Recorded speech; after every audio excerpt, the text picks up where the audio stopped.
आज हम जिस फिल्म की बात करेंगे वो है 1991 की इटालियन वॉर कॉमेडी मेडिटरेनियो, जिसके डायरेक्टर हैं गैब्रियल साल्वाटोर्स।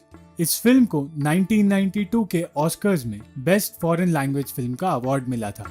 ये कहानी है वर्ल्ड वॉर 2 के वक्त की, जहां कुछ इटालियन सोल्जर्स एक ग्रीक आइलैंड पर फंस जाते हैं, जिन्हें वॉर के चलते दुनिया भूल जाती है। फिल्म की शुरुआत होती है एक शिप में, जहां कुछ सोल्जर्स को लाया जा रहा है। शिप डूबने की वजह से 8 सोल्जर्स की एक टीम को किसी ग्रीक आइलैंड पर भेजा जाता है, जहां के लोगों से वो अनजान है। ये सोल्जर्स ये नहीं जानते कि ग्रीस में दुश्मन सिपाही मौजूद है या नहीं। वो ये भी नहीं जानते कि ग्रीस के लोग वॉर में किसका सपोर्ट कर रहे हैं। ये 8 एवरेज मर्द है, पर अच्छे सोल्जर्स बिल्कुल नहीं है। ये ग्रुप अजीबो गरीब लोगों से भरा है, जिनमें से एक लेफ्टिनेंट है जिसे आर्ट्स में इंटरेस्ट है, एक सार्जेंट है जो अपने आप को एक माचो मैन दिखाने की कोशिश करता है, एक स्की इंस्ट्रक्टर जिसके साथ एक गधी सिल्वाना रहती है जिसे ये अपने से अलग नहीं होने देता, एक शादीशुदा आदमी जिसे अपनी बीवी के पास जाने की जल्दी है, 2 भाई जिन्हें पानी से डर लगता है, और लेफ्टिनेंट का एक असिस्टेंट जो इस सफर में सबसे ज्यादा बदलने वाला है। वो सोल्जर्स जब आइलैंड पर पहुंचते हैं तो उन्हें समझ आता है कि वो लोग एक अजीब जगह आ चुके हैं। उस आइलैंड पर सिर्फ एक गांव है जहां कोई नहीं रहता। वहां उन्हें एक भी इंसान नहीं दिखता, दिखते हैं तो सिर्फ मुर्गे। इस बात से उन्हें शक होता है कि दुश्मन सिपाही उन पर छिपकर वार करेंगे। वो रेडियो से कांटेक्ट करने की कोशिश करते हैं, पर कांटेक्ट नहीं कर पाते। सार्जेंट लोरूसो, जो नॉर्थ अफ्रीका और स्पेन के वॉर का हिस्सा रह चुका है, इस ग्रुप में अकेला है जो वॉर के लिए तैयार और एक्सपीरियंस्ड है। वो इन्हें हर वक्त चौकन्ना रहने के लिए कहता है, क्योंकि दुश्मन कहीं भी हो सकते हैं। उस रात गार्ड ड्यूटी पर बैठे लोगों को लगता है कि उनके आसपास कोई है। वो उसे सामने आने के लिए कहते हैं। तब पता चलता है कि वो कोई और नहीं, उनका सार्जेंट है। पर कुछ देर बाद उन्हें फिर से किसी के आने का एहसास होता है, और उसके सामने ना आने की वजह से वो लोग उसे वार्निंग देते हैं और गोलियां चलाते हैं। पर वो कोई दुश्मन नहीं, सिल्वाना थी। अपनी सिल्वाना को खो देने की वजह से एलिजियन अपना आपा खो देता है और गुस्से में उनका इकलौता रेडियो भी तोड़ देता है। अब बाहर के लोगों से कांटेक्ट करने का इनका इकलौता रास्ता भी ये लोग खो देते हैं। पूरा आइलैंड घूमकर इन सोल्जर्स को ये यकीन हो जाता है कि इस आइलैंड पर कोई नहीं रहता, और इसीलिए सब अलग अलग एरियाज में बिखर जाते हैं। तभी उन 2 भाइयों को कुछ मिलता है, जिससे उन्हें समझ आता है कि यहाँ भेड़ बकरियां हैं। वही आसपास कोई अनजान इंसान है जो इन्हें छिपकर देख रहा होता है और इनके लिए कुछ खाने की चीज भी छोड़ जाता है। जब वो दोनों उस इंसान का पीछा करते हैं तो उन्हें पता चलता है कि वो एक खूबसूरत लड़की है, और वो दोनों भाई उससे दोस्ती कर लेते हैं। एक दिन अचानक उन सोल्जर्स को कुछ बच्चे दिखते हैं। जब वो उनका पीछा करते हैं तो उन्हें गांव के लोग दिखते हैं।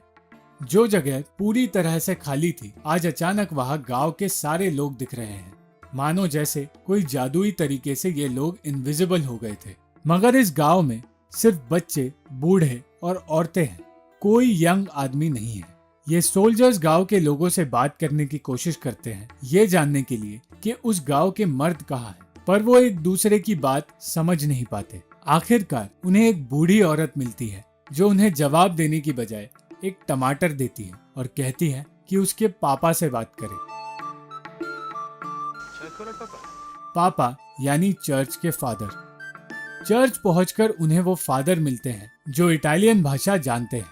वो फादर उन्हें बताते हैं कि यहाँ पहले जर्मन सोल्जर्स आए थे जो गांव के सारे मर्दों को ले गए अपने साथ वॉर में लड़ने के लिए। इस डर से कि ये लोग भी जर्मन सोल्जर्स हो सकते हैं, गांव वाले आइलैंड पर छिप गए थे। और अब जब उन्हें समझ आ गया है कि उन्हें इन सब से कोई खतरा नहीं, वो बाहर आ गए। धीरे धीरे वो सारे सोल्जर्स गांव वालों में घुलने मिलने लगते हैं। एलिजियन को एक नया गधा मिलता है, जिसके बाद वो सिल्वाना के दुख से उभर पाता है। एक दिन सोल्जर्स से मिलने एक खूबसूरत लड़की वसिलिसा आती है, जिसकी भाषा वो लोग समझ नहीं पाते। कुछ देर तक उस लड़की के समझाने के बाद वो लोग उसकी बात समझने लगते हैं, और उन्हें पता चलता है कि वो काम के सिलसिले में उनसे मिलने आई है। पेशे से वो लड़की एक प्रोस्टिट्यूट है और गांव में कोई मर्द ना होने की वजह से उसका काम बंद है। इसलिए वो चाहती है कि वो सोल्जर्स उसके पास आना शुरू करे, जिसके बाद वो सब एक एक दिन वसीलिसा के पास जाने लगते हैं। धीरे धीरे उन दोनों भाइयों का उस लड़की के साथ अफेयर शुरू हो जाता है।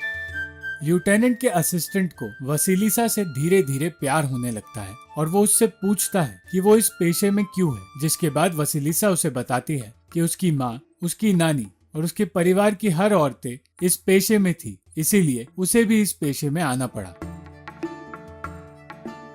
लेफ्टिनेंट, जिसे आर्ट का शौक है, वो फादर को बताता है कि इन सबको वॉर में आना पड़ा था, जबकि इनका वॉर से कोई लेना देना नहीं। लेफ्टिनेंट एक टीचर है जिसे अमन और शांति से लगाव है और दूसरे सोल्जर्स भी अपने अपने काम छोड़ यहाँ आ गए हैं।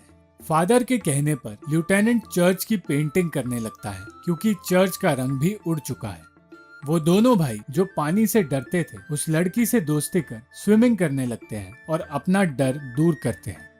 एक दिन वहाँ बोट में एक आदमी आता है। वो आदमी एक टर्किश व्यापारी है जो यहाँ पर कुछ सामान लेकर आया है। वो सारे सोल्जर्स को अपना सामान ट्राई करने के लिए पाइप्स देता है, जिसे पीकर सारे सोल्जर्स नशे में आ जाते हैं और सो जाते हैं। उन पाइप्स के अंदर उस व्यापारी ने ड्रग्स मिलाए थे।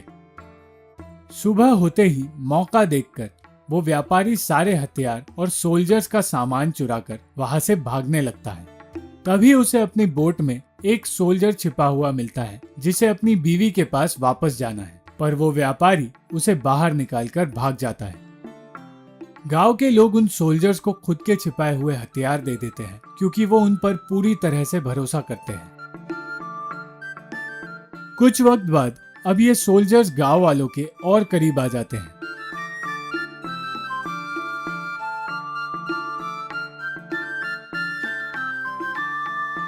एक दिन अचानक लेफ्टिनेंट का असिस्टेंट फरीना अपने ही साथियों पर गोलियां चलाने लगता है। जब लेफ्टिनेंट उससे बात करने आता है तो फरीना उसे बताता है कि वसीलिसा और वो एक दूसरे से प्यार करते हैं और इसीलिए वो चाहता है कि कोई और अब वसीलिसा के पास ना आए। ये देखकर सारे सोल्जर्स एक दूसरे से बात करते हैं और डिसाइड करते हैं कि अगर ये दोनों एक दूसरे से प्यार ही करते हैं तो हम इसमें कुछ नहीं कर सकते, और वो सब वापस चले जाते हैं। एक दिन फुटबॉल खेलते वक्त सारे सोल्जर्स जब गांव वालों के साथ मजे कर रहे थे, तब वहां एक प्लेन लैंड होती है।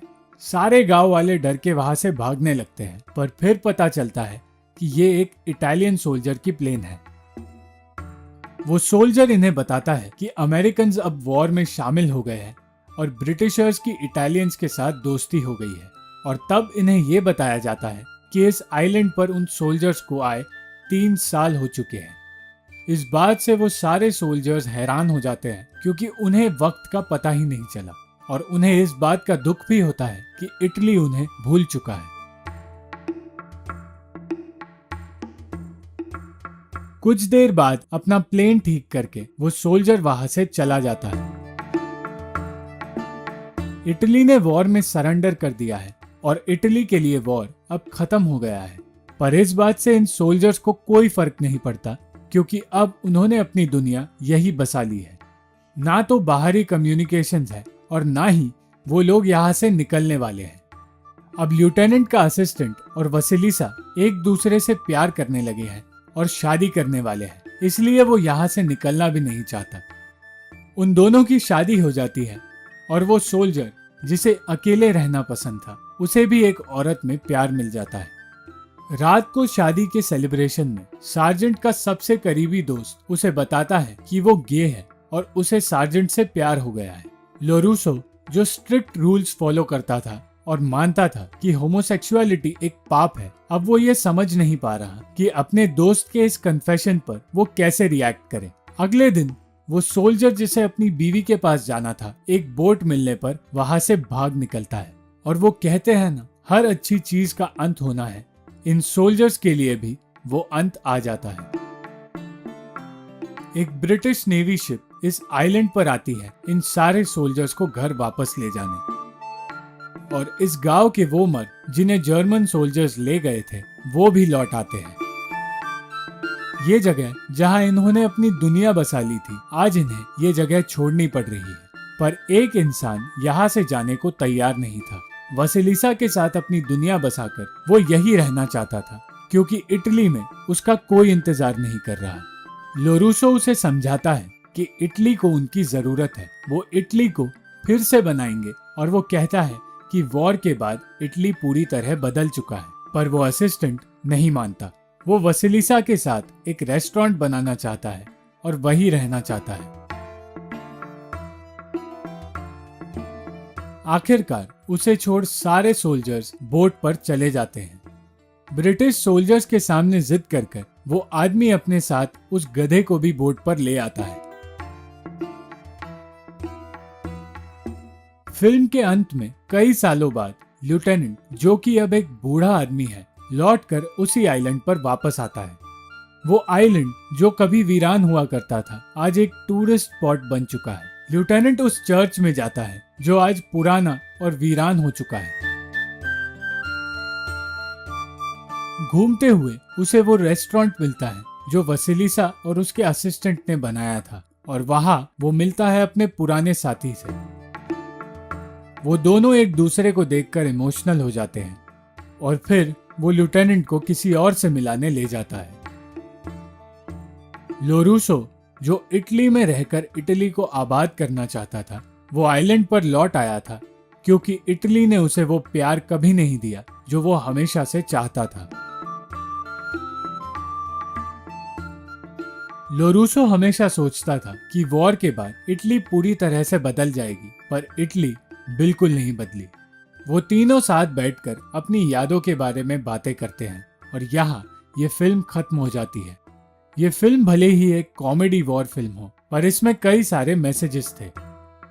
इस फिल्म के सोल्जर्स, जिन्हें दुनिया भूल गई थी, वो अपने डर को मात देकर जीना सीखते हैं और अंत में अपने लिए खुशियां ढूंढ ही लेते हैं। Thank you for watching the video. अगर आपको ये वीडियो पसंद आई तो लाइक, शेयर और कमेंट जरूर करना, और चैनल को सब्सक्राइब करना मत भूलना।